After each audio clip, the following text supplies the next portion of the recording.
particular kitchen.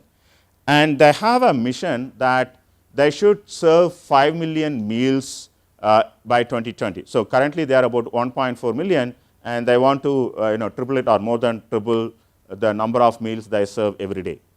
So this can create a problem because you are trying to triple your capacity within another 5 years. But to do that, you have to solve a lot of problems and take a lot of decisions. So let us look at some of these problems they actually face.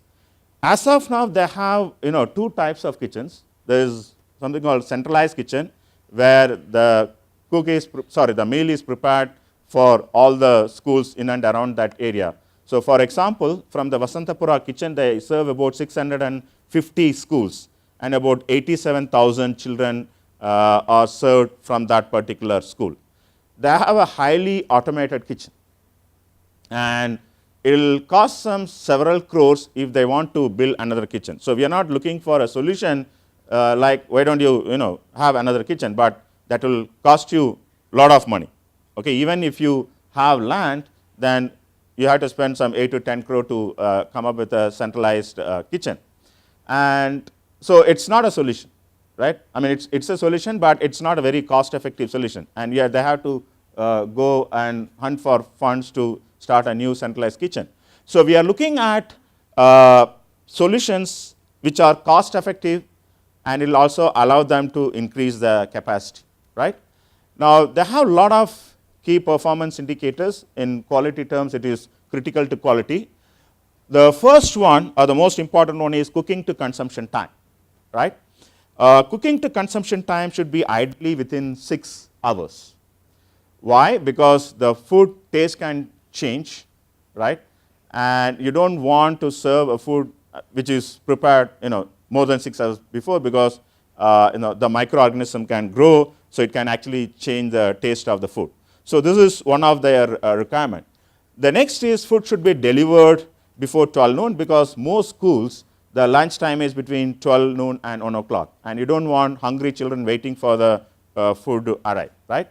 And the third one was, at the time of delivery, the temperature of the food should be about 60 degrees centigrade. Again, for the same reason that if it is not maintained at that level, then microorganism can grow on the food, and it can change the taste, and also probably not good for health.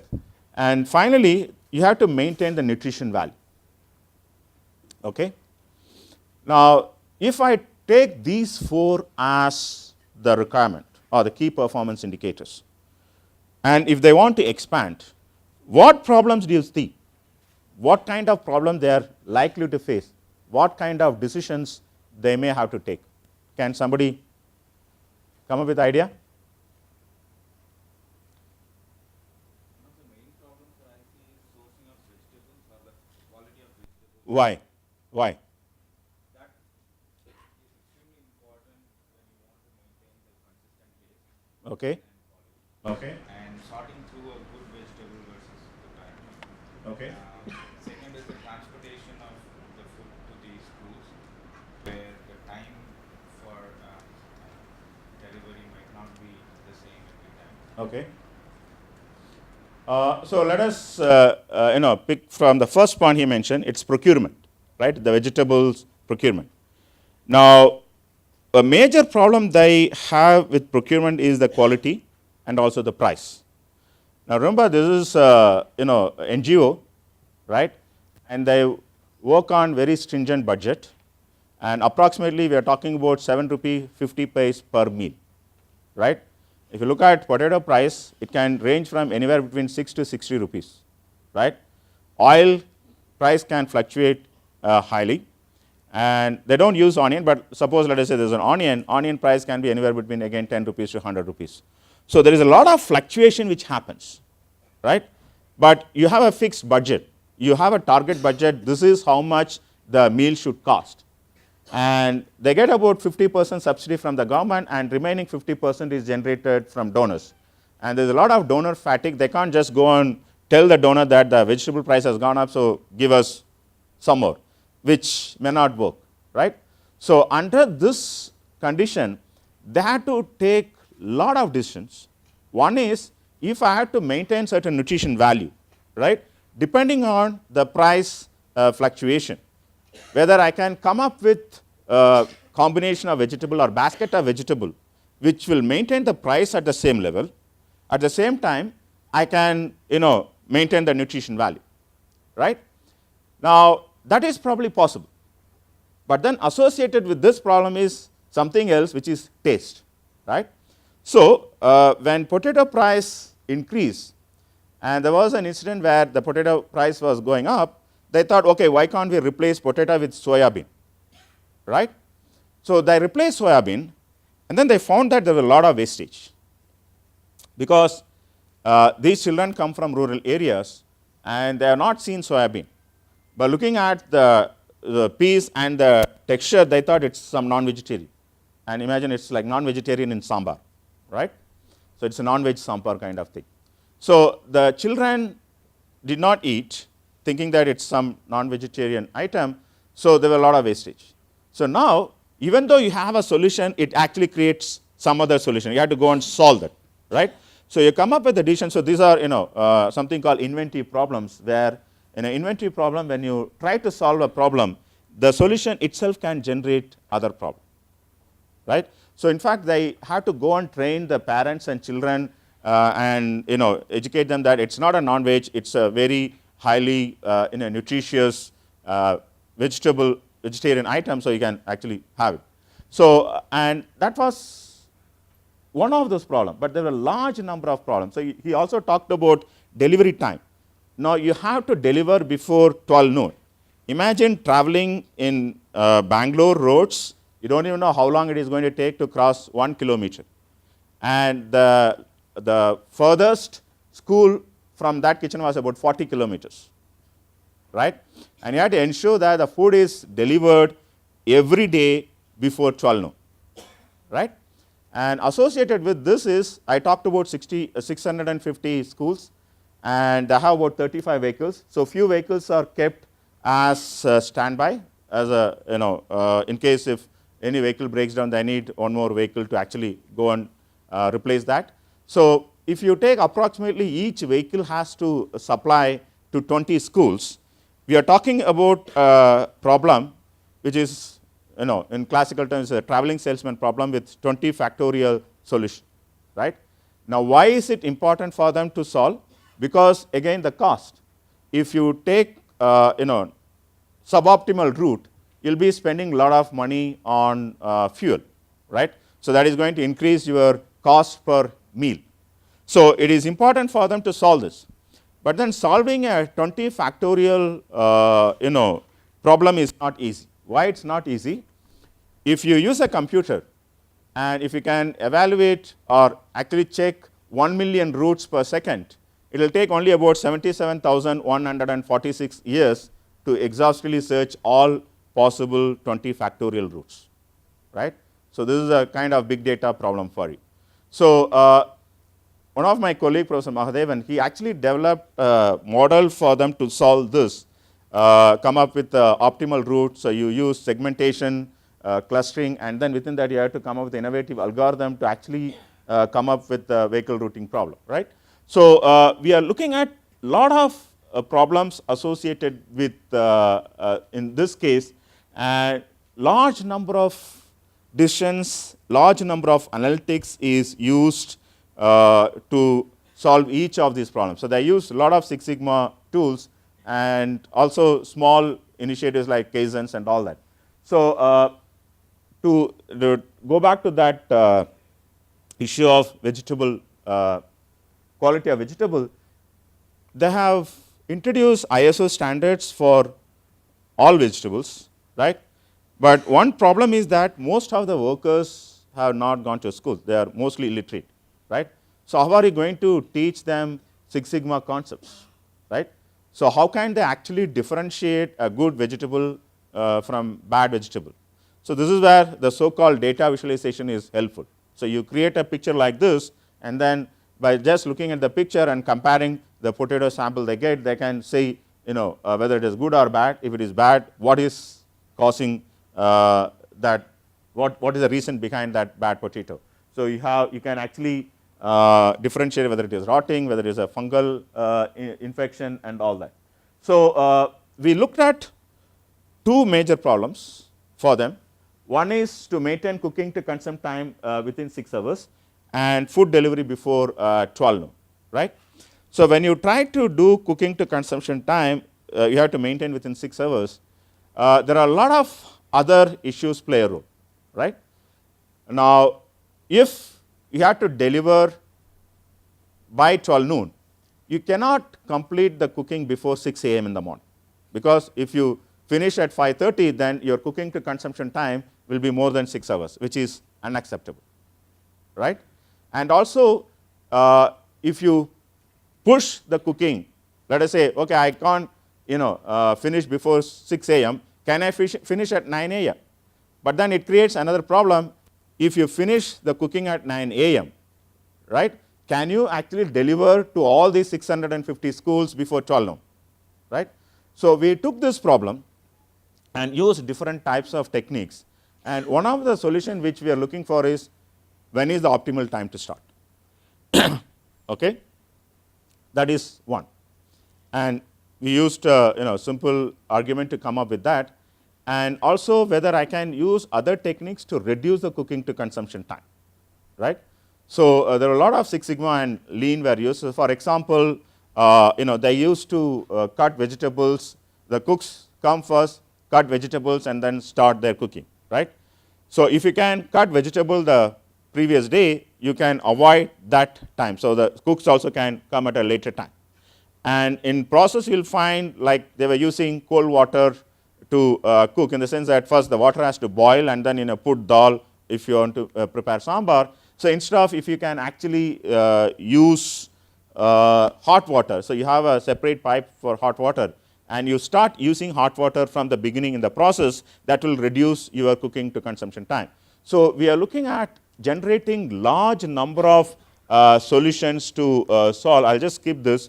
So this, what you see here is a Pareto chart of causes which they have to find a solution to maintain that cooking to consume time at 6 hours and also deliver before 12 noon. So we are talking about small and medium enterprise, right? There are about 250 workers in this kitchen, probably lesser than that, and they have to deal with a lot of complex problems, and they have to arrive at a decision. If you look at traveling salesman problem, it's one of the big data problem. No technology today can actually handle, if you have to exhaustively search, no technology can handle a traveling salesman problem. So we think that the analytics and big data problem are relevant only for big companies. That is not true. You can take even a small enterprise, still they struggle with problems or decision-making scenario for which you need analytics. So I'm going to move on to another case which we wrote recently. It's on Lawson and Tubro, and they have, within L&T we looked at mining and construction and mining industry. So for their equipment, they have about 20,000 spare parts, right? Now, this is an important business because significant proportion of the profit is earned by selling spare parts, right? So as an organization, if your maximum profit or the significant proportion of the profit is coming from that business, you have to ensure that the parts are available when the customer needs them. And if you look at the parts, the value of the parts can range from anywhere between 10 rupee to 8 million. So we are talking about 80 lakhs, right? And they have to take a decision, right? For all these 20,000 parts, can I actually have a model? I mean, you can have one model which will actually work for all these 20,000, right? But the problem is, how can I actually handle this spare parts provisioning kind of problem, where you want to ensure that whenever a customer needs, you have the part with you. If you don't have, then it is going to result in a revenue loss, right? And also, it will result in customer dissatisfaction, because if the parts are not available, they can't use the machine, so that is going to have some financial loss for them. So they are not going to be happy, your customers are not going to be happy if this happens. So the problem they were facing is that it's an important business. It is where we get significant proportion of profit, we have 20,000 parts, how am I going to have a model which will tell me in the next quarter how many of parts for each of those pairs I'm going to sell, right? So any solution, what should I do?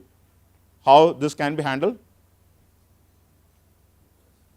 Forecast, okay, 20,000 models.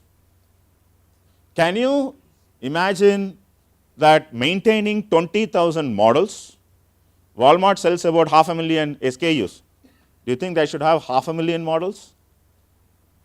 And how are you going to maintain? Because every analytical solution will come up with a shelf life, right? So how are you going to maintain these models? Do you know how frequently you have to actually, replace the existing model, right? So it is going to, create a lot of problem, but this is an important problem that they have to actually solve. Any idea what they should do? Sorry, 1 minute, yeah. Go by the failure rate. So that is there. So the past data is there. Okay, then? So you have to use some kind of segmentation, right? But segmentation based on what? Quantity and value, that's it. I'll tell you an incident. This was about one of the steel industry. And so steel industry obviously like massive, so you need a lot of spares. And once they had to shut down that industry for 2 days, or that company for 2 days, because they did not have a spare part worth 10,000 rupees. Imagine you had to shut down a steel company for 2 days, the amount of loss, and then the startup cost it is going to have on them. So sometimes it may not be just the value, it is also the criticality, right? So when you actually come up with a segmentation, you have to actually realize there are a lot of other parameters which you have to look at before coming up with that segmentation, right? So we looked at the value, the frequency, the criticality, so many factors to first segment, right?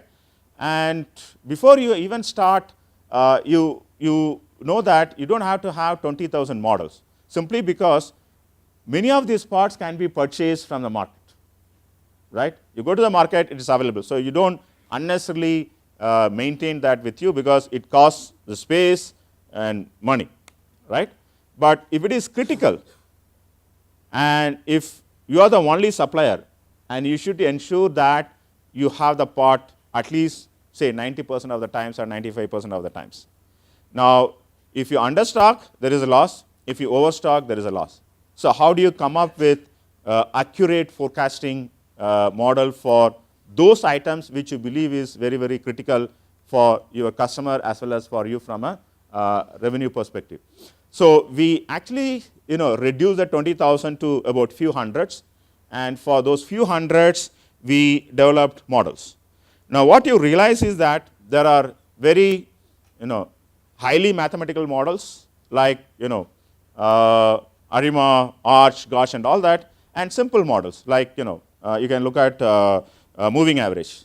But what we realized is that many times it's not the complex models which was giving accurate forecast. So if I had to use mean absolute percentage error and something like that, we realized that sometimes moving average was giving us better accuracy than Arima kind of technique. So what I'm trying to say is we should not go with this notion that if the model is complex, it is going to give an accurate forecast. Not necessarily. So you have to actually compare different models for each of those critical parts before you come up with a right solution or right forecasting model. And then you have a sustenance plan. How are you going to maintain that?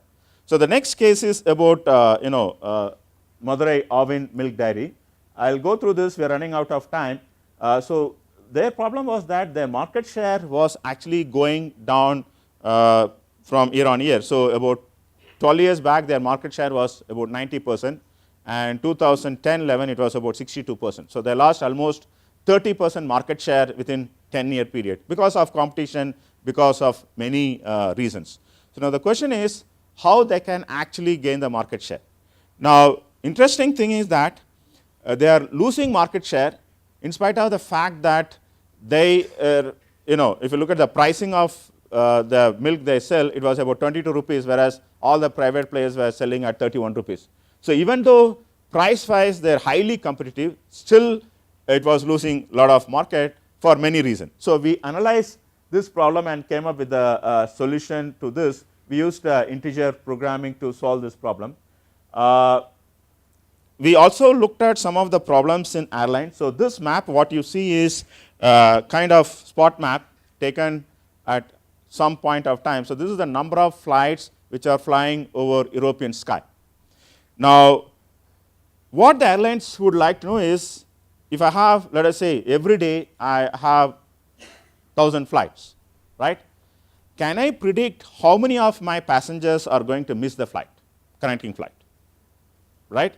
Or is there a solution which I can use to minimize the number of passengers who are going to miss the connecting flight? So it is again a very complex problem. You have to use lot of techniques, starting from simple, strategies to complex optimization problem. And behind this is there are large number of other problems like tail assignment problem, maintenance optimization problems, and all that. So for one of the airlines, we looked at one of these problems. The number of variables were 1.5 million. Okay, this is not even a largest airline we are talking about, right? So the largest airline will be kind of United or something, which will have more than 1,000. We are talking about a